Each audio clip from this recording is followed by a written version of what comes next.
Bonjour et bienvenue dans cette vidéo dans laquelle nous allons étudier 5 placements différents permettant de se protéger de l'inflation. Avant de commencer, je vous invite à vous abonner à la chaîne YouTube en cliquant sur le bouton s'abonner sous la vidéo et à activer la cloche des notifications. Ça vous permettra d'être informé de la sortie des prochaines vidéos.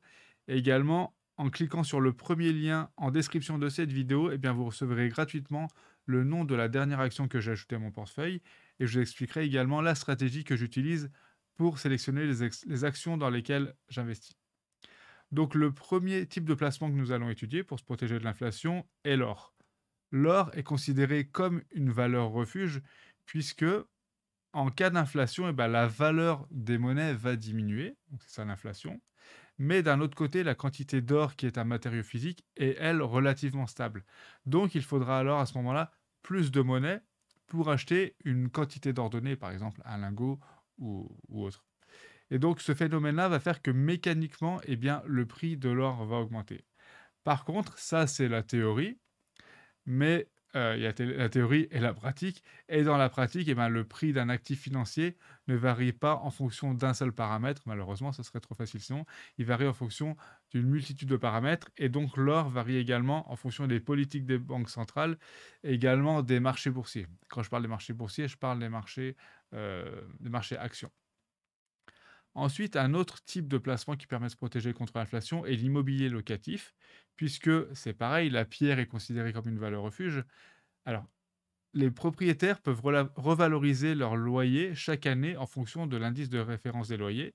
Et cet indice de référence des loyers est justement calculé à partir de la moyenne de l'évolution des prix à la consommation des 12 derniers mois. Donc on voit que s'il y a de l'inflation les prix des biens de consommation vont augmenter, donc l'indice en question va augmenter, et donc les propriétaires pourront augmenter leur loyer, ce qui fait que c'est vraiment une couverture qui marche assez bien contre l'inflation. Alors, on peut soit acheter, bien sûr, des appartements, enfin des biens entiers, mais on peut aussi investir dans l'immobilier, pardon, à partir de montants plus petits en passant par des SCPI. Donc, c'est ce qu'on appelle la pierre papier.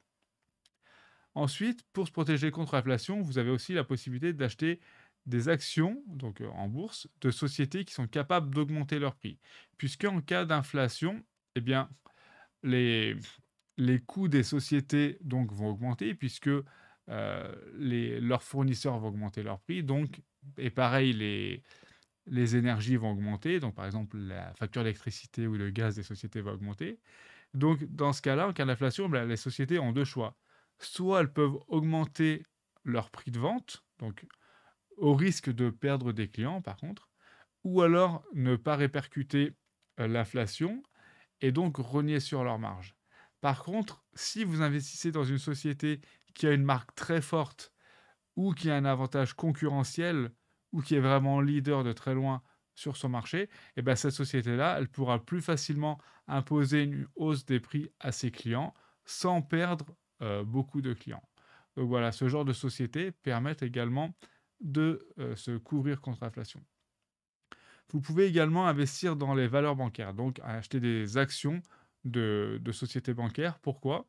Puisque en cas d'inflation, il y a souvent également une remontée des taux d'intérêt et les revenus des banques proviennent en partie de la différence entre le taux de prêt accordé à leurs clients et le taux auquel les établissements bancaires empruntent. Donc c'est sur ce delta que les banques vont gagner, puisqu'elles doivent emprunter de l'argent pour pouvoir le prêter à leurs clients.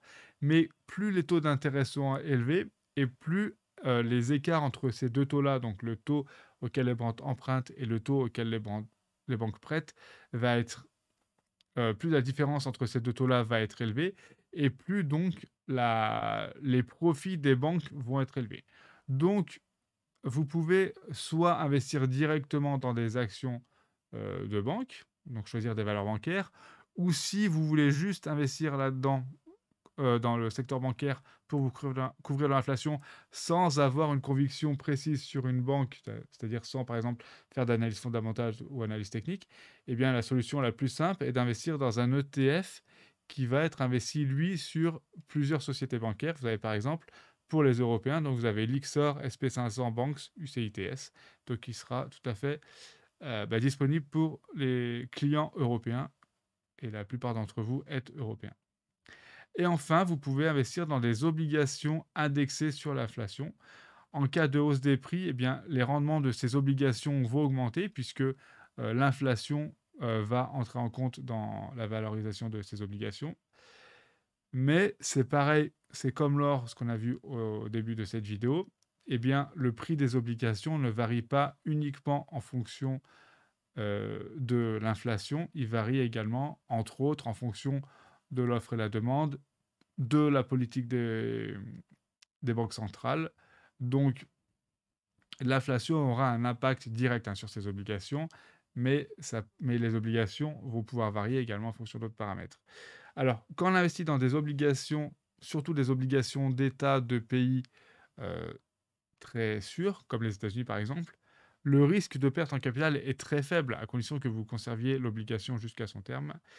Par contre, l'inconvénient de ces obligations est que même si elles sont plus rémunératrices que les autres en période d'inflation, eh bien, en l'absence d'inflation, ces obligations-là rapporteront moins que des obligations qui ne sont pas indexées sur l'inflation, comme les obligations qu'on retrouvera par exemple dans le TFTLT ou DTLA ou IDTL. Pour résumer, il est donc possible de se protéger de l'inflation en investissant dans l'or, dans l'immobilier locatif, dans les actions de sociétés qui ont la capacité d'augmenter leur prix, dans les valeurs bancaires, dans les obligations indexées sur l'inflation. J'espère que cette vidéo vous a plu. Si c'est le cas, n'hésitez pas à la partager auprès d'autres investisseurs qui pourraient être intéressés par le sujet.